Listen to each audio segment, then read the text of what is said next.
دیکھو ہم تمہیں آزمائیں گے، وَلَنَبْلُوَنَّكُمْ، ہم لازماً آزمائیں گے تمہیں، بِشَيْءٍ مِّنَ الْخَوْفِ، خوف کی کیفیت طاری کر کے، والجوع، بھوک، فقر اور فاقہ، ونقص من الاموال، مالی نقصان، والانفس، جانی نقصان، والثمرات، اور ثمرات، پھلوں اور میووں کا نقصان۔ میرے نزدیک یہاں پر ثمرات کا مفہوم ایک اور بھی ہے۔ ایک تو صاف تھا کھجور کی فصل تیار ہے، غزوہ تبوک جانے کا حکم مل گیا، کون اتارے گا؟ اور کھجور وقت پر اتری نہیں، برباد ہو جائے گی۔ یہ ہو رہا ہے نا میووں کا نقصان۔ اور میرے نزدیک یہاں یہ بھی ہے، بسا اوقات بہت سی محنتوں کا نتیجہ انسان دیکھتا ہے کہ ضائع چلا گیا، میں نے 10 سال محنت کی، حاصل کوئی نہیں نکلا۔ یہ ثمرات کیا ہیں؟ محنتیں، محنتوں کے ثمرات کا ضیاع۔ کوشش آپ نے کی، قسمت کی خوبی دیکھیے، ٹوٹی کہاں کمن، 2-4 ہاتھ جب کے لبے بام رہ گئے۔ Be prepared. ایک شاعر کے یہ اشعار ہیں، وہ کمیونسٹ تھا، میں نام بھی نہیں لیتا، لیکن یہ کہ یہ اسی انقلابی، چونکہ ان کا بھی ایک انقلابی نظریہ ہے، انقلابی عمل میں یہ سارے مراحل آتے ہیں۔ کوئی سیٹ بیک آیا فرض کیجئے، کوئی ناکامی ہو گئی، تو اپنے ساتھیوں کو دل بندھانے کے لیے یہ فصل امیدوں کی ہمدم اس بار بھی غارت جائے گی، سب محنت صبحوں شاموں کی اب کے بھی اکارت جائے گی۔ میرے نزدیک کے ثمرات کا جو لفظ یہاں آیا ہے، ونقص من الاموال والانفس والثمرات، سب محنت صبحوں شاموں کی اب کے بھی اکارت جائے گی۔ دھرتی کے کونوں کھدروں میں پھر اپنے لہو کی کھاد بھرو، پھر مٹی سینچو اشکوں سے، پھر اگلی رت کی فکر کرو، پھر اگلی رت کی فکر کرو، جب پھر ایک بار اجڑنا ہے۔ ایک فصل پکی تو بھر پایا، تب تک تو یہی کچھ کرنا ہے۔ ایک مقصد ہے سامنے، انقلاب برپا کرنا ہے۔ ایک کوشش ناکام ہو جائے کوئی پرواہ نہیں، نیکسٹ، پھر تیار رہو ناکامی کے لیے۔ ایسا نہ ہو جو انگریزی میں کہتے ہیں hope for the best but be prepared for the worst. ایسا نہ ہو کہ دوسری مرتبہ ناکام ہو کے بددل ہو جاؤ، تمہاری ہمتیں جواب دے جائیں، نہیں، پہلے سے تیار رہو کہ دوسری مرتبہ بھی ناکامی آئے تو آئے، لیکن جب تک کہ کامیابی حاصل نہیں ہوتی ہمیں یہ کام کیے چلے جائیں۔ دیکھیے سیرت میں آیا کہ نہیں یہ واقعہ؟ بدر میں مسلمانوں کو فتح ہوئی تو احد میں زک پہنچی کہ نہیں؟ 70 صحابہ شہید ہوئے کہ نہیں؟ اگر ان کی ہمتیں جواب دے جاتی تو گاڑی کیسے چلتی ہے؟ تو فرمایا وَلَنَبْلُوَنَّكُمْ بِشَيْءٍ مِّنَ الْخَوْفِ وَالْجُوعِ وَنَقْصٍ مِّنَ الْأَمْوَالِ وَالْأَنفُسِ وَالثَّمَرَاتِ، ہم تمہیں لازماً آزمائیں گے، خوف کی کیفیت سے، فقر و فاقے کی کیفیت سے، بھوک سے، جان کے نقصان سے، مال کے نقصان سے، محنتوں کے حاصل کے ضائع ہو جانے سے۔ وَبَشِّرِ الصَّابِرِينَ، اور اے نبی بشارت دیجئے صبر کرنے والوں کو۔ الذین اذا اصابتہم مصیبت، وہ کہ جب ان پر کوئی تکلیف آئے، کوئی مصیبت آئے، کوئی آزمائش آئے، قالوا انا للہ وانا الیہ راجعون، وہ یہ کہیں کہ ہم اللہ ہی کے ہیں، اللہ ہی کی طرف لوٹ جانا ہے۔ یہ وہی انداز ہے جو میں نے فارسی کا شعر سنایا تھا آپ کو کہ سرے تسلیم خم ہے جو مزاج یار میں آئے۔ وہ ہمارا مولا ہے، ہمارا آقا ہے، اگر اسے یہی منظور ہے تو ہمیں بھی یہی منظور ہے۔ میں نے تسلیم و رضا کی بات کی تھی نا، آپ کو کچھ شعر سنائے تھے، ایک شعر اور سنیے، اور یہ کس کا ہے؟ محمد علی جوہر کا۔ ایک مرتبہ جیل گئے، ان کی ایک بیٹی جوان بیمار ہوئی، فوت ہو گئی، باہر چھوڑا انگریز نے، جاؤ بھائی دفن کر دو بیٹی۔ دوسری مرتبہ جیل گئے، دوسری جوان بیٹی اسی مرض میں مبتلا ہوئی، اب یہ جیل میں ہے، خبر پہنچی کہ دوسری بیٹی کے اوپر بھی اسی مرض کا حملہ ہوا۔ ایک نظم لکھی ہے جس کا آخری شعر یہ ہے، تیری صحت ہمیں منظور ہے لیکن اس کو نہیں منظور تو پھر ہم کو بھی منظور نہیں۔ یہ ہے، جب تک یہ کیفیت نہ ہو اس میدان میں آدمی ثابت قدم نہیں رہ سکتا۔ کہ میرے رب کو اگر یہ منظور ہے تو یہی مجھے منظور ہے، اور تیری صحت ہمیں چاہیے تو ضرور، لیکن ہمارے رب کو منظور نہیں تو ہمیں بھی منظور۔ راضی برضائے رب۔ وبشر الصابرین الذین اذا اصابتهم مصیبۃ قالوا انا للہ وانا الیہ راجعون۔ نہ شود نصیب دشمن کے شود ہلاک تیغت، سرے دوستہ سلامت کے تو خنجر آسمان۔ اولئک علیہم صلوات من ربہم ورحمہ، یہی ہے وہ لوگ جن پر ان کے رب کی طرف سے عنایتیں ہیں اور رحمتیں ہیں۔ وَأُولَٰئِكَ هُمُ الْمُهْتَدُونَ، اور یہی ہے وہ لوگ جو کامیاب ہونے والے ہیں، ہدایت پانے والے، ہدایت یافتہ۔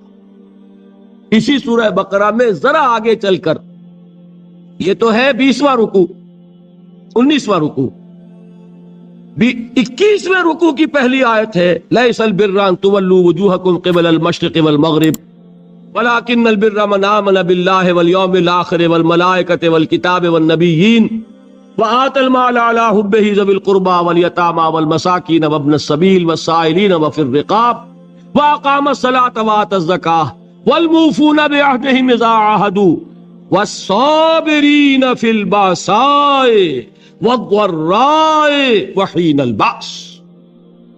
اب یہ آیت جو ہے سورۃ العصر میں جو مضامین آئے تھے سارے اس میں موجود ہیں۔ وہاں ایمان کا لفظ آیا، یہاں 5 ایمانیات کی تفصیل آ گئی، اعمال کی تفصیل آئی، اور آخری بات وہاں کیا ہے وَتَوَاصَوْا بِالصَّبْرِ، اور یہاں کیا ہے وَالصَّابِرِينَ فِي الْبَأْسَاءِ وَالضَّرَّاءِ وَحِينَ الْبَأْسِ، اور صبر کرنے والے، اصل نیکی ان کی ہے جو صبر کریں، کس میں؟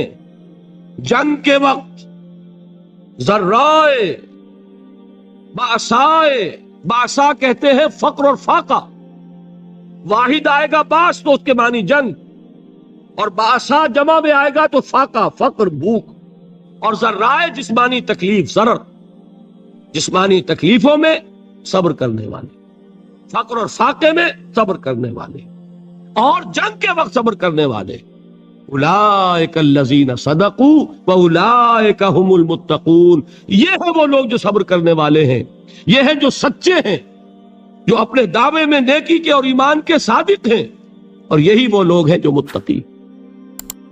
اگلی سورت ہے سورہ آل عمران، اس میں 2 لفظ آئے ہیں، آخری آیت یا ایھا الذین آمنوا اصبروا وصابروا ورابطوا واتقوا اللہ لعلکم تفلحون۔ دیکھیے یہاں صبر اور صابر جو تعلق جوہد اور جہاد کا ہے وہی ہے صبر اور مصابرت۔ صبر ایک طرفہ عمل ہے، آپ جھیل رہے ہیں، برداشت کر رہے ہیں، صبر عن المعصیہ، صبر عن الطاعہ، صبر عن الابتلاء، یہ سب کیا ہے؟ صبر۔ اور مصابرت کیا ہے؟ صبر کا صبر سے مقابلہ۔ یہ سورہ آل عمران، اب وقت نہیں ہے میں آپ کو سناتا اللہ تعالیٰ نے کیسے کیسے مسلمانوں سے کہا، مسلمانوں تمہیں زک پہنچی ہے تو انہیں بھی تو پہنچی تھی، ان کے 70 نہیں مارے گئے تھے بدر میں، ان کے حوصلے جو ہیں وہ تو پست نہیں ہوئے، وہ اگلے سال آ گئے تم پر چڑھائی کر کے، تم کیوں اتنا برا مان رہے ہو؟ تمہارے دل اتنے زخمی کیوں ہو گئے؟ تمہیں تکلیف پہنچتی ہے تو انہیں بھی پہنچتی ہے۔ اپنی غیرت جو ہے ہمیں ذرا اس کا جائزہ لینا چاہیے۔ لوگ باطل نظریات کے لیے کتنی قربانیاں دے رہے ہیں، لوگ باطل چیزوں کے فروغ کے لیے کتنی محنتیں کر رہے ہیں، جیسا کہ میں نے ابھی کہا تھا اسی غیرت کو چیلنج کرنے کے لیے، ذرا آپ کی حمیت دینی کو جوش دلانے کے لیے۔ قادیانی نوجوان کتنی تعداد میں اپنے آپ کو دین کے لیے وقف کرتا ہے، اور آپ کتنے نوجوان ہیں جو اپنے آپ کو دین کے لیے وقف کرتے ہیں، اور وہ کھاتے پیتے گھرانوں کے لوگ۔ یہ نہیں ہے کہ اگر کوئی اور کام نہیں کر سکتا تو پھر یہ ہے کہ وہ دین کے کام میں لگ جائے۔ باصلاحیت لوگ، کھاتے پیتے لوگ، ذہنی استعداد رکھنے والے لوگ، اونچے گھرانوں کے لوگ، وہ وقت کریں اپنے آپ کو دین کے لیے۔ اس کے بغیر کیسے باہر آ جائے گی، کیسے رونق آ جائے گی؟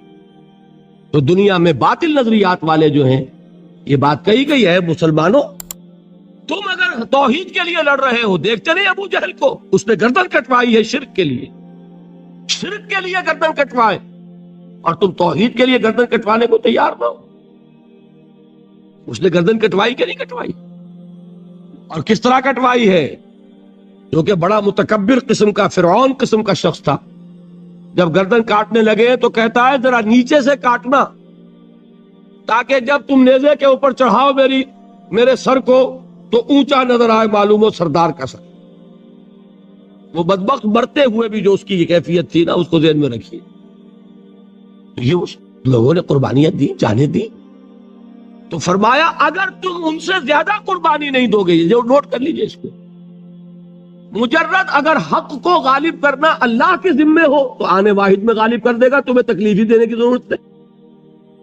سمجھ رہے؟ کیا اللہ کے مقابلے میں کوئی باطل کی طاقت ٹھہر سکتی ہے؟ یہ تمہارے ایمان کا امتحان ہے، یہ تمہارے خلوص کی آزمائش ہے، یہ تمہارے امتحان کا ثبوت درکار ہے کہ اللہ تعالیٰ دیکھنا چاہتا ہے تم اس کے لیے اپنی جانیں قربان کرنے کو تیار ہو کہ نہیں، تم اس کے لیے تن من دھن لگانے کو تیار ہو کہ نہیں. اور یہ جان لو کہ اگر کفار اور مشرکین اور ملحدین اور باطل نظریات والے وہ جو کچھ قربانیاں اپنے باطل نظریات کے لیے دے رہے ہیں، ان سے زیادہ اگر تم نہیں دو گے تو حق غالب نہیں ہوگا. انہوں نے جو صبر کیا ہے اپنے باطل نظریات پر، اگر تم اس سے زیادہ صبر کا ثبوت نہیں دو گے اپنے اس حق پر تو حق غالب نہیں ہوگا. اس لیے فرمایا یا ایھا الذین آمنوا اصبروا وصابروا. نہ صرف یہ کہ صبر کرو بلکہ صبر میں اپنے دشمنوں سے آگے نکلو، ان کے صبر سے بڑھ کر صبر کرو. ورابطوا، مرابطہ کہتے ہیں چوکس رہنا، ہوشیار، پہرا دو. ایسا نہ ہو کہ دشمن جو ہے غفلت میں تمہارے اوپر کوئی حملہ جو ہے کر بیٹھے. واتقوا اللہ، اور اللہ کا تقوی اختیار کرو، لعلکم تفلحون، تاکہ تم فلاح پاؤ. یہ ہے حضرات تواصوا بالصبر. میں نے عرض کیا تھا ہر جگہ پر آپ کو چوٹی کی بات صبر ملے گا. آیت الکرسی، آیت البر جو میں نے آپ کو سنائی آخر میں، والصابرین فی الباساء والضراء وحین الباس.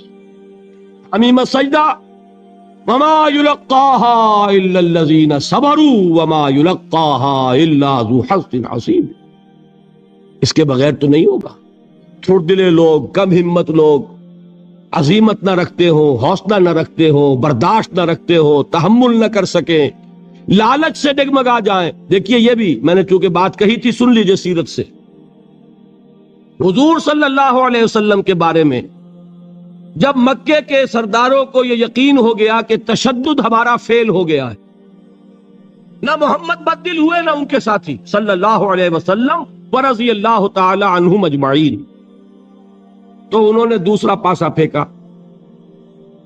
پہلا پاسا کیا تھا؟ استہزاء، تمسخر، مذاق، ڈیمورلائز کرو، نروس بریک ڈاؤن کرو، ان کا بیٹھ جائیں گے پتاشے کی طرح. معلوم نہیں ہے تو کھڑے رہے. تو دوسرا وار، مارو، ستاؤ، تکلیفیں دو، بھوکا مارو، دہکتے ہوئے انگاروں پر لٹاؤ، ان کو ہلاک کرو. معلوم ہوا یہ حربہ بھی ناکام ہو گیا. ایک آدمی واپس نہیں پھرا، ایک شخص کو بھی ہم اپنے اس تمام پرسیکیوشن سے نہ توحید سے ہٹا سکے نہ محمد سے برگشتہ کر سکے صلی اللہ علیہ وسلم. بلکہ مرض بڑھتا گیا جوں جوں دوا کی. ان کے اعتبار سے تو مرض تھا نا کہ وہ تو بات آگے بڑھ رہی.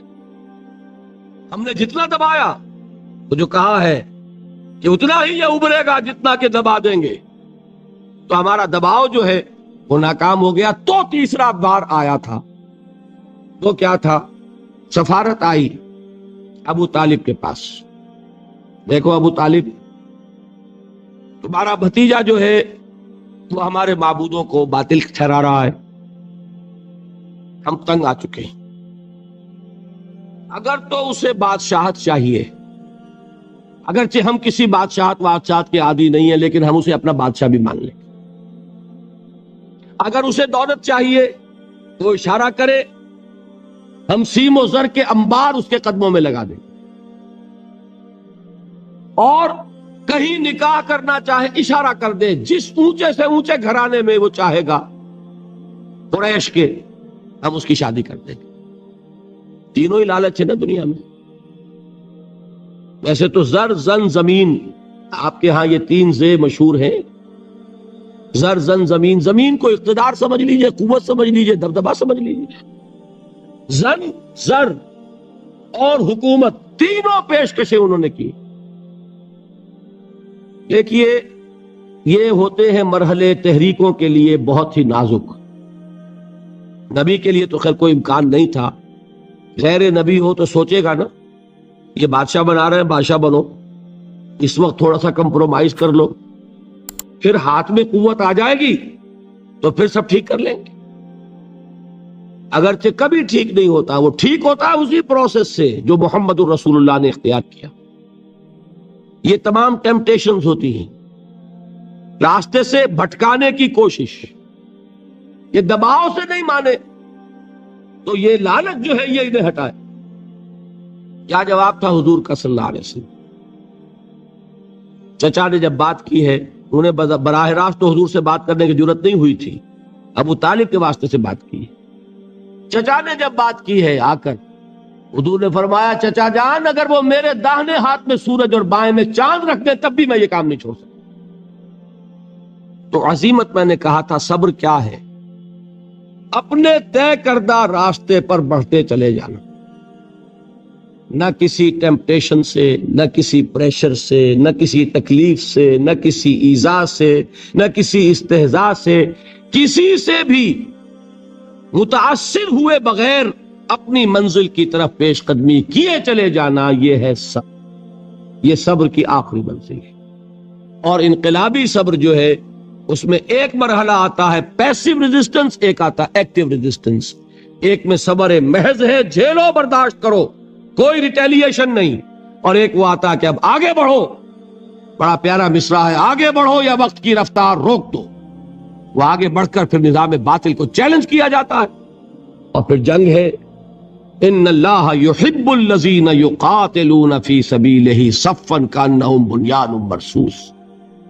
ان اللہ اشتری من المؤمنین انفسہم واموالہم بان لہم الجنہ یقاتلون فی سبیل اللہ فیقتلون ویقتلون وعدا علیہ حقا فی التوراۃ والانجیل والقرآن فمن اوفی بعہدہ من اللہ فاستبشروا ببیعکم الذی بایعتم بہ وذلک ھو الفوز العظیم.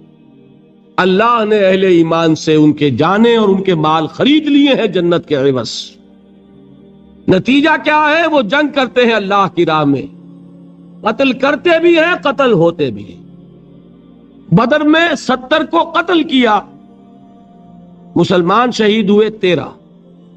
14 وہ تھے جو زخمی ہو گئے تھے، واپسی پر مدینے کے راستے میں ان کا بھی انتقال ہوا. 14 مسلمان، ادھر 70. اور احد میں 70 صحابہ شہید، ادھر 23. تلک الایام نداولھا بین الناس. یہ دن ہے جن کو ہم الٹ پھیر کرتے رہتے ہیں لوگوں کے مابین. لیکن یہ کہ بد دل نہیں ہوئے، قافلہ بڑھتا رہا. اور غزوہ احزاب میں وہ شعر میں کل سنا چکا ہوں محمد کے جانثاروں کا، نحن الذین بایعوا محمدا علی الجہاد ما بقینا ابدا. ہم وہ ہیں جنہوں نے محمد سے بیعت کی ہے جہاد کی صلی اللہ علیہ وسلم. اب یہ جہاد، یہ قتال، یہ جنگ، یہ سرفروشی، یہ جاں فشانی جاری رہے گی جب تک جان میں جان ہے.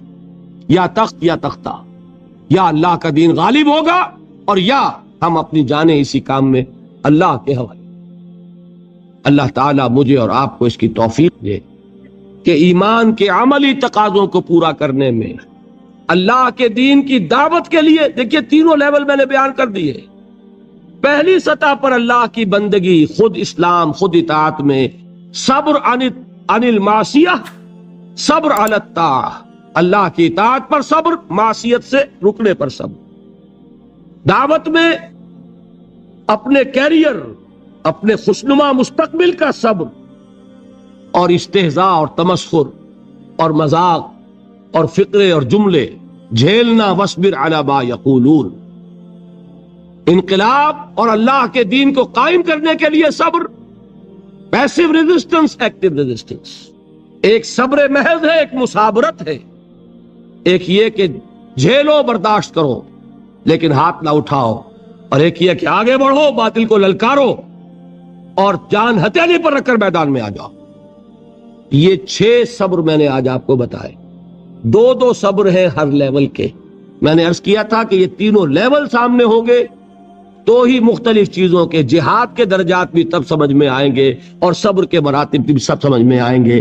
اللہ تعالی ہمیں جہاد کی توفیق عطا فرمائے اور صبر کی توفیق عطا فرمائے اور فیصلہ کرنے کی توفیق عطا فرمائے کہ میری زندگی کا مقصد تیرے دین کی سرفرازی، میں اسی لیے مسلمان، میں اسی لیے نمازی۔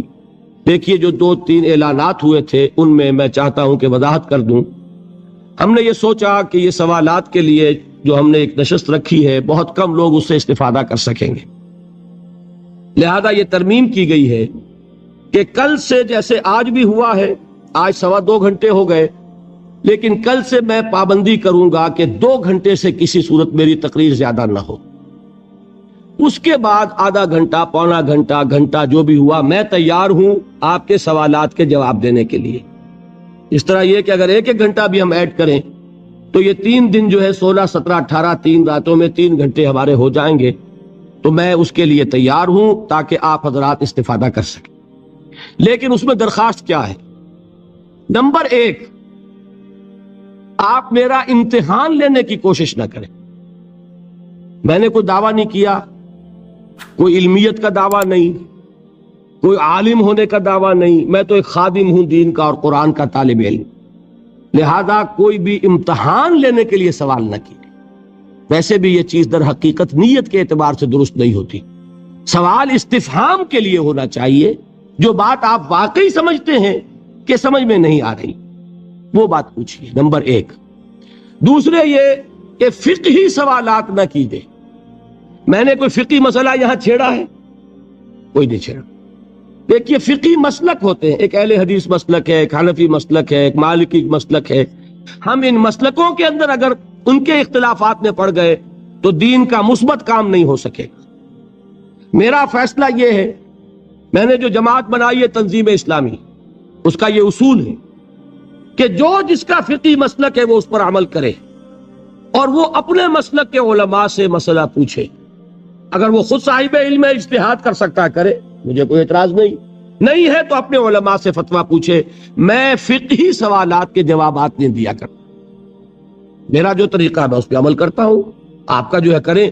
ہم دین کے کام کے لیے جمع ہو رہے ہیں، وہ دین کا کام جو ہے وہ فنڈامنٹلز جو ہیں، دین کی بنیادی دعوت، وہ جو متفق علیہ ہے وہ اتنی ہے کہ ان اختلافات میں پھنس گئے اگر تو وہ کام نہیں ہو سکے۔ لہذا دوسری بات یہ ہے کہ فقہی سوالات مجھ سے نہ کیے۔ اصل صحیح طریقہ بھی یہی ہوتا ہے کہ جو باتیں میں نے کہی ہیں، آج 6 دن ہو گئے، 15 گھنٹے تقریباً میں آپ حضرات کے سامنے، 2.5 گھنٹے کی ایوریج بھی اگر نکالی جائے تو میں گفتگو کر چکا ہوں۔ اس میں جو باتیں میں نے کہی ہیں، اس میں جو بات سمجھ میں نہ آئی ہو اس کے بارے میں سوال کیجئے اور میں انشاءاللہ تعالیٰ کوشش کروں گا، اپنی پوری کوشش، اور اس میں فائدہ ہو جاتا ہے۔ بعض اوقات کوئی بات اہم رہ جاتی ہے، وہ خلا جو رہ جاتا ہے، مثلا آج ایک صاحب نے سوال کیا وہ خلا ہے، مجھے احساس ہوا کہ آپ نے اتنا زور دیا حقیقت ایمان پر، ایمان حقیقی ہونا چاہیے، یہ نہیں بتایا وہ ملتا کہاں سے، اس کی سورس کیا ہے۔ اگر ہم اپنے گریبان میں جھانکیں اور محسوس ہو کہ بھائی ٹھیک ہے قانونی ایمان تو ہے، اللہ کا شکر ہے، ہم تصدیق کرتے ہیں زبان سے، لیکن دل تو کچھ خالی خالی سا ہے، اگر محسوس ہو یہ، تو پھر اب سوال پیدا ہو جائے گا نا کہ پہلی کمی تو یہ ہے، اسے پورا کرنا چاہیے۔ کہاں سے ملے گی وہ جن سے ایمان، جن سے یقین؟ یہ سوال ہے، بہت پیارا سوال ہے۔ میں نے اس وقت بھی کہا تھا کہ وہاں پر اگر یہ بات ہو تو سب حضرات کے سامنے آ جائے گی۔ اس طرح کے سوالات جو مفید ہوں، جس سے میری گفتگوؤں کے جو خلا ہے وہ پر ہو جائے اور اس سے بات اور واضح ہو جائے، تو یہ تو در حقیقت مفید ہوں گے، اور ہمارے اس مقصد کو جس کے تحت یہ محنت میں کر رہا ہوں، یہاں کے منتظمین نے کی ہے، جو محنت آپ کر رہے ہیں اپنے آرام کی قربانی دے کر، تو اس محنت کا جو مقصد ہے اس کے اعتبار سے ایسے سوال مفید ہوتے ہیں۔ لیکن خامخواہ کی بحث اور تمہیس اور بعض اوقات اپنی لیاقت ظاہر کرنے کے لیے سوال کرنا، یا کسی کو زج کرنے کے لیے، کسی کو نیچا دکھانے کے لیے سوال کرنا، اللہ تعالیٰ ان فتنوں سے ہمیں اپنی حفاظت میں رکھے۔ پھر یہ کہ وہ سوالات کھڑے ہو کر اس طرح نہیں کیے جائیں گے. آج آپ حضرات باہر سے وہ چٹیں لے سکتے ہیں, ان پر اپنا نام اپنا پتہ بھی لکھے تاکہ بعد میں بھی آپ سے کوئی رابطہ اگر ہم کرنا چاہیں تو کریں. اس وقت اگر مسئلہ حل نہیں ہو رہا بعد میں جاری رکھیں گے گفتگو, افہام و تفہیم ہوگا. کام کرنا ہے بھائی, پیش نظر یہ ہے. صرف جلسے کر کے تقریریں کر کے اور اپنی خطابت کا روب گاٹ کے یہ تو کوئی پیش نظر نہیں ہے. کام تو یہ ہے کہ لوگوں کے ذہن صاف ہوں, اشکالات رفع ہوں, پھر لوگ کام پر آمادہ ہو جائیں, جڑیں, ایک قوت بنے, حزب اللہ بنے. تو اس کے لیے یہ کہ تو بعد میں بھی سلسلہ جاری رہ سکتا ہے. تو نام پتہ اپنا دیں اور خوب سوچ سمجھ کر مختصر ترین الفاظ میں سوال مرتب کریں. جوابی تقریر جو ہے اس پہ لکھنے کی کوشش نہ کریں, سوال لکھیے. تو میں انشاءاللہ تعالی کل سے ہی کوشش کروں گا, ایک ایک گھنٹہ روزانہ اس کام میں لگانے کے لیے تیار ہوں. لیکن یہ کہ اب آپ اپنی ہمت دیکھ لیجئے. باقی یہ کہ وہ بھی نشست رکھیں گے اس روز. آخری جو باتیں رہ جائیں گی وہ پھر انشاءاللہ 19 کی صبح کو کوئی 9 بجے سے لے کر اور 11 ساڑھے 11 تک 2-2.5 گھنٹے اس کا بھی انشاءاللہ انتظام کریں گے. لیکن کل سے یہ سوالات جو ہیں اس کے بعد تقریر کے بعد اس کا بھی سلسلہ شروع ہو جائے گا. تو اس کے لیے میں نے یہ گزارشات کی ہیں, ان چیزوں کو سامنے رکھ کر. اور ایک بات جو کہی تھی میں بھی کہنا چاہتا ہوں, یہ دیکھیے یہ آج 6واں دن ہے اور واقعہ یہ میں نے پہلے بھی کہا تھا کہ میری بڑی ہمت افزائی ہوئی ہے اس ذوق و شوق کو دیکھ کر کے جس کا آپ نے ثبوت دیا ہے. مجھے یہاں بتایا گیا کہ یہاں دوسرے قسم کے فنکشنز جو ہوتے ہیں ان میں بھی اتنی حاضری کبھی اس سینٹر میں نہیں ہوئی, گانے بجانے کے اور فلاں کے اور اس کے. تو یہ چیزیں جو ہیں میں نے کہا تھا کہ یہ حوصلہ افزا علامت ہے کہ ہمارے معاشرے میں کچھ رخ بدل رہا, کچھ پیاس ہے تب ہے نا. تو اس معاملے کو یہ نہیں ہے کہ بس یہ 9 دن کا ہو جائے تو اس کے بعد ختم. اللہ کا شکر ہے کہ یہاں پر ایک کام پہلے سے ہو رہا ہے, ہفتے میں 2 دن درس ہو رہا ہے جس کا اعلان کیا گیا. تو اب آپ کی دلچسپی ایسی ہونی چاہیے کہ اس کے نتیجے میں اس درس کی حاضری بڑھے. قرآن سے آپ کا اگر کوئی شغف بڑھے گا, کوئی لگاؤ بڑھے گا تو اس کا نتیجہ یہ نکلنا چاہیے. اگر پہلے 50 آدمی آ رہے تھے تو اب کم سے کم 150 آدمی تو آئے, تو اندازہ ہوگا کہ ہاں ان محفلوں سے, ان نشستوں سے کوئی فائدہ ہوا ہے. اور دوسری بات میں نے عرض کی تھی کہ جن حضرات کے اندر یہ خواہش پیدا ہو جائے کہ قرآن پڑھنا ہے, سمجھنا ہے, وہ عربی گرامر سیکھنے کے لیے کوئی کلاسز شروع کر لیں. اسی پاکستان سینٹر میں اس سے بہتر جگہ کون سی ہوگی. ہفتے میں 2 دن قرآن کا ترجمہ سیکھیے اور ہفتے میں 2 دن عربی گرامر سیکھیے. اور یہ کام اگر نہیں کریں گے تو یہ ساری تقریریں ہماری بیکار ہیں. یہ آج آپ نے سنی, 2-4 دن تک ہو سکتا ہے اس کا کوئی اثر رہے, اس کے بعد صاف ہو جائے. اس کو فہم کرنے کے لیے, مستقل کرنے کے لیے, اس کے اثرات کو دائم کرنے کے لیے عربی قواعد کا آپ ضرور, اگر اتنا کم سے کم, یہ نہیں میں کہتا کہ آپ بہت بڑے فاضل بن جائیں, وہ تو میں بھی نہیں ہوں, لیکن یہ تو ہو کہ قرآن آپ سنیں تو اس کا براہ راست ترجمہ آپ کے ذہن میں آتا چلا جائے. قرآن آپ پڑھیں تو نگاہ ہٹانی نہ پڑے کہ ادھر سے ہٹا کے ترجمہ دیکھا, ترجمے سے پھر متن کی طرف آئے, متن سے پھر ترجمہ دیکھا. جب عبارت اس طرح کٹ پھٹ جاتی ہے تو اس کی تاثیر ختم ہو جاتی ہے. ایک رواں عبارت آپ پڑھ رہے ہو اور اس کا مفہوم آپ کے دل پر اترتا جا رہا ہو. کسی اور نے ملامت کی یا نہیں کی, تمہارے اندر کوئی شے ہے جو ملامت کر رہی ہے. دیکھو تم نے فلاں شخص کا دل توڑ دیا, یہ اچھا کام نہیں. یہ ہے لوامہ جس کی قسم کھائی گئی, لا اقسم بیوم القیامت ولا اقسم بالنفس اللوامہ. یہ نفس لوامہ ہر انسان میں ہے, اور جیسے ہمارے ظاہری وجود کے تقاضے ہیں, بھوک لگتی ہے, پیاس لگتی ہے, اسے کپڑے کی ضرورت ہے موسمی اثرات سے بچاؤ کے لیے, یہ جو مانوی شخصیت ہماری اندر ہے یہ بھی کچھ ڈیمانڈ کرتی ہے. اور انسان اپنے آپ کو مطمئن کرتا ہے, ریشنلائز کرتا ہے. ٹھیک ہے یہ تو خرابیاں ہیں, لیکن میں نے یہ کام بھی تو آخر کیے ہیں نا, کہ انسان کی ایک لازمی ضرورت ہے اپنے ضمیر کو مطمئن کرنا. اب دیکھیے ہمارے ہاں کے مختلف طبقات میں مختلف تصورات ہیں نیکی کے جو رائج ہیں. ہمارے ہاں ایک مذہبی طبقہ ہے جس کے نزدیک اصل اہمیت ریچولز کی ہے, عبادات کی ہے, رسومات کی ہے. معاملات میں وہ دھوکہ دے رہے ہیں, سودا کر کے پھر گئے. ان کے دلوں میں نرمی نہیں ہے، سائلوں کو دھتکارتے ہیں. لیکن ایک اعتبار سے بہت دیکھے، سودی کاروبار کرتے ہیں. ٹھیک ہے بھائی، میں سودی کاروبار تو کرتا ہوں، میں نے مسجد میں تو بنوائی ہے، میں نے مسجد میں جھاڑ بھی تو لگوا دیا ہے، میں نے مسجد میں قالین بھی تو بچھوایا ہے. تو نیکی کا ایک تصور یہ ہے ہمارے یہاں. اس کے بالکل برعکس ایک تصور ہے جدید تعلیم یافتہ طبقات کا تصور. آپ نے بارہا سنا ہوگا گفتگو، بھائی اصل نیکی یہ ہے کہ کوئی کسی کو دھوکہ نہ دے، جھوٹ نہ بولے، وعدہ پورا کرے، اپنا فرض صحیح طور سے ادا کرے. کہیں ملازم ہے تو اپنے فرائض صحیح طور سے ادا کرے. باقی رہ گئی نماز روزہ، یہ تو انفرادی باتیں ہیں، یہ کوئی کرتا ہے تو اپنے لیے، نہیں کرتا ہے تو کوئی بات نہیں. یہ دونوں ایک دوسرے کے بالکل برعکس تصورات ہیں. اور یہ ہمارے معاشرے میں جدید تعلیم یافتہ طبقات کا تصور نیکی اور ہمارے قدیم علماء اور ان کے زیر اثر جو عوام ہیں ان کے تصور نیکی میں یہ زمین و آسمان کا فرق ہے. آپ کو معلوم ہے کہ اپنی جسم فروش عورتیں جو ہیں وہ بھی نیکی کا کوئی نہ کوئی کام کرتی ہیں. آپ دیکھیں گے محرم میں سیاہ کپڑے پہن کے جلوس کے آگے آگے جا رہی ہیں، سبیلیں لگا رہی ہیں. مختلف مزاروں میں جب عرس ہوتا ہے وہاں جاتی ہیں، دھمال کھیلتی ہیں، وہی سیاہ کپڑے پہن کے. وہ بھی اپنے آپ کو مطمئن کرتی ہیں. مشہور ہے ایک واقعہ شہنشاہ عالمگیر اورنگزیب کا. اس نے دلی میں گانے بجانے پر پابندی لگا دی.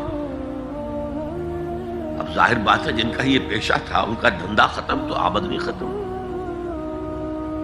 لاکھ کوششیں کی لیکن اورنگزیب ٹس سے بس نہیں ہوا. پھر انہوں نے ایک عجیب ترکیب کی. وہ دریائے جمنا بالکل ساتھ بہتا تھا، یہ قلعہ اس شکل میں بنایا گیا تھا، اب تو ذرا فاصلے پر. تو ایک کشتی میں وہ جمع ہو گئے، سازندے بھی اور ساز بھی، اور گاتے بجاتے ہوئے. انہیں معلوم تھا فلاں وقت جو ہے بادشاہ جھروکے میں بیٹھ کر دریا کی سیر کرتا ہے، وہاں سے گزرے اور ایک شعر گاتے ہوئے گزرے. در کوئے نیک نامی مارا گزر نہ دارند، گر تو نمی پسندی تقدیر قضا. در کوئے نیک نامی، یہ نیکی جو ہے اس کے کوچے میں ہمارا گزر ہی نہیں ہے. در کوئے نیک نامی مارا گزر نہ دارند، یہ تو اللہ کی طرف سے فیصلہ ہے، اس کی مقرر کردہ تقدیر ہے. گر تو نمی پسندی تغییر کل قضارا، اگر تجھے پسند نہیں ہے تو تقدیر بدل دے. تو بادشاہ ہنس پڑا اور اس نے کہا کہ ٹھیک ہے بھائی، گانے بجانے کی حد تک تمہیں اجازت ہے. تو ہر ایک طبقے کا اپنا ایک تصور ہے نیکی کا. جیسے میں نے پہلے عرض کیا، بڑے بڑے ڈاکو جو ہیں وہ اپنے علاقے کے بیواؤں یتیموں کی سرپرستی کرتے ہیں. ویسے نہایت درندگی، صفاقی، انسانی جان کی کوئی حیثیت ہی نہیں. تو نیکی اصل میں کس شے کا نام ہے، کون سی چڑیا کا نام ہے، نیکی حقیقت میں کیا ہے، وہ ہے اس آیت کا مضمون. میں مثال دیا کرتا ہوں، ایک عام قصہ ہے کہ کسی گاؤں میں پہلی مرتبہ ہاتھی آیا. اب وہاں نابینا لوگ جو تھے انہیں بھی پتہ چلا ایک عجیب جانور آیا ہے. وہ آئے اور کسی نے اس کی ٹانگ کو ٹٹولا. اس نے کہا ہاتھی ایک ستون کے مانند ہے. کسی کا اس کے کان کے اوپر ہاتھ پڑا، اس نے کہا چھاج کے مانند ہے وہ. کسی نے پیٹ کو ٹٹولا، بہت بڑا ڈھول ہے وہ. بالکل یہی معاملہ ہے نیکی کے تصور کے بارے میں. اڑائے کچھ ورق لالے نے، کچھ نرگس نے، کچھ گل نے. چمن میں ہر طرف بکھری ہوئی ہے داستان میری. کسی نے نیکی کا ایک حصہ لے لیا، کسی نے دوسرا لے لیا، کسی نے تیسرا لے لیا. وہ مکمل سراپا نیکی، حقیقی نیکی کس میں ہے، یہ ہے اس آیت کا مضمون۔ اب چوتھے نمبر پر یہ تمہیدی باتیں جو میں عرض کر رہا ہوں، اس آیت کا پس منظر کیا ہے جسے ہم کہتے ہیں شان نزول؟ کیا بحث چل رہی تھی جس میں ہدایت کے لیے یہ آیت نازل ہوئی؟ تو ذہن میں رکھیے کہ تحویل قبلہ اس آیت کا پس منظر ہے، شان نزول ہے۔ آپ کو معلوم ہے مکے میں جب تک حضور رہے، آپ جب نماز پڑھتے تھے تو آپ جنوبی جانب کھڑے ہوتے تھے، یعنی رکن یمانی اور وہ کونا کہ جس میں حجر اسود نصب ہے، ان دونوں کے درمیان کھڑے ہوئے کعبے کی طرف رخ کیا، تو اسی رخ پر بیت المقدس بھی ہے۔ اسے کہتے ہیں استقبال قبلتین، دونوں قبلوں کا بیک وقت استقبال ہو گیا، رخ ہو گیا دونوں طرف، خانہ کعبہ کے بھی اور بیت المقدس کے بھی۔ مدینے میں آ کر تو یہ ناممکن ہے۔ اب اگر کعبے کی طرف رخ کرو گے تو بیت المقدس کی طرف پشت ہو جائے گی، وہ شمال میں ہے، یہ جنوب میں ہے۔ اگر بیت المقدس کی طرف رخ کرو گے تو کعبے کی طرف پیٹھ ہوگی۔ لیکن آپ کو معلوم ہے کہ حضور نے 16 یا 17 مہینے مدینے آنے کے بعد بیت المقدس کی طرف رخ کر کے نماز پڑھی۔ اب ایک شکل تو یہ ہے کہ یہ حضور کا ذاتی اجتہاد ہو اور اس کو اللہ نے تسلیم کر لیا ہو کہ ٹھیک ہے، یہ بھی ممکن ہے۔ اسے تقریر کہتے ہیں اصطلاح میں۔ حدیث کس چیز کا نام ہے؟ حضور کا قول یا فعل یا تقریر۔ پہلی دونوں چیزیں تو آپ جانتے، قول اور فعل۔ یہ تقریر کیا ہے؟ حضور کے سامنے کوئی کام کیا گیا اور حضور نے نہیں روکا، تو امپلائڈ ہے اس کے اندر کہ یہ کام حرام نہیں ہے، حضور کے سامنے ہوا ہے، آپ نے روکا نہیں۔ تو اگر یہ ذاتی اجتہاد تھا تو تقریر ہو گئی اس کی اللہ کی طرف سے۔ لیکن زیادہ غالب پہلو یہ ہے کہ یہ اللہ کے حکم سے حضور نے کیا، اور یہ حکم وحی خفی کے ذریعے سے آیا، اس لیے کہ قرآن مجید میں اس کا ذکر نہیں ہے کہ اللہ نے حکم دیا ہو کہ اے محمد صلی اللہ علیہ وسلم اب آپ اور آپ کے ساتھی بیت المقدس کی طرف رخ کر کے نماز پڑھے، یہ نہیں ہے۔ تو یہ وحی خفی ہے، وحی جلی، وحی خفی، دو قسم کی وحیاں حضور کو ہوتی تھی۔ نبی کے لیے تو وحی خفی بھی وحی جلی کے حق اسی کے حکم میں ہے، لیکن عام آدمی کا کوئی ولی اللہ بڑے سے بڑا ہو، اس کی بھی اس کا کشف، اس کا الہام حجت نہیں ہے دین میں۔ بہرحال یہ شاید حضور کو اللہ نے وحی خفی کے ذریعے حکم دیا۔ اس کا ایک بہت بڑا سیاسی فائدہ ہوا حضور کو، اور وہ یہ کہ مدینے میں آ کر آپ کا واسطہ پڑا یہودیوں سے۔ وہ بہت منظم تھے، تعلیم یافتہ تھے،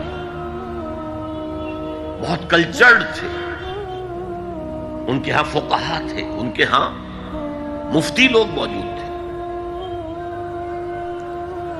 اگر فوری طور پر تصادم یہود کے ساتھ ہو جاتا تو حضور کے قدم مدینے میں جمنا آسان نہ ہوتا۔ یہ جب آپ نے بیت المقدس کی طرف رخ کر کے نماز پڑھی تو یہودیوں نے سمجھا چلو کوئی بات نہیں ہے، تو ہمارے کیمپ فالوورز ہیں، ہمارے قبلہ کا رخ کر رہے ہیں،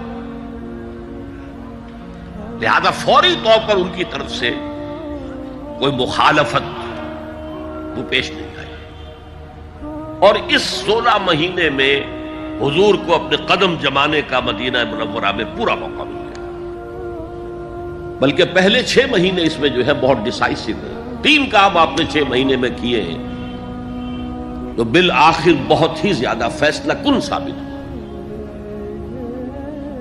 نمبر 1 یہ کہ آپ نے مسجد نبوی کی تعمیر کر لی، اب یہی مرکز ہے، یہی درسگاہ ہے، یہی خانقاہ ہے، یہی پارلیمنٹ ہے، یہی دارالمشاورت ہے، یہیں سے فوجیں تیار کی جا رہی ہیں، یہی وفود آ کر پیش ہو رہے ہیں۔ بہرحال ایک مرکز مہیا ہو گیا۔ نمبر 2 یہ کہ مہاجرین میں اور انصار میں مواخات، ایک مہاجر ایک Ansari, they were declared brothers. یہ تھی انٹیگریشن آف دی سوسائٹی. اور تیسرا کام آپ نے یہ کیا اسی دوران میں، جس کا تعلق اس حکمت عملی کے ساتھ بہت گہرا بن جاتا ہے، کہ یہود کو جکڑ لیا ایک معاہدے میں، میثاق مدینہ، کہ اگر مدینے پر کوئی باہر سے حملہ آور آیا تو ہم سب مل کر واحد امت کی حیثیت سے مدینے کا دفاع کریں گے. جوائنٹ ڈیفنس آف مدینہ کا پیکٹ ہو گیا.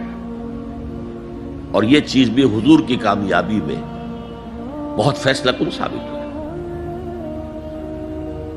تو اس اعتبار سے یہ تحویل قبلہ جب پھر ہوئی ہے، اور میں نے جو کہا تھا کہ اللہ نے ہی کوئی حکم دیا تھا وحی خفی کے ذریعے، وہ اس سے ثابت ہوتا ہے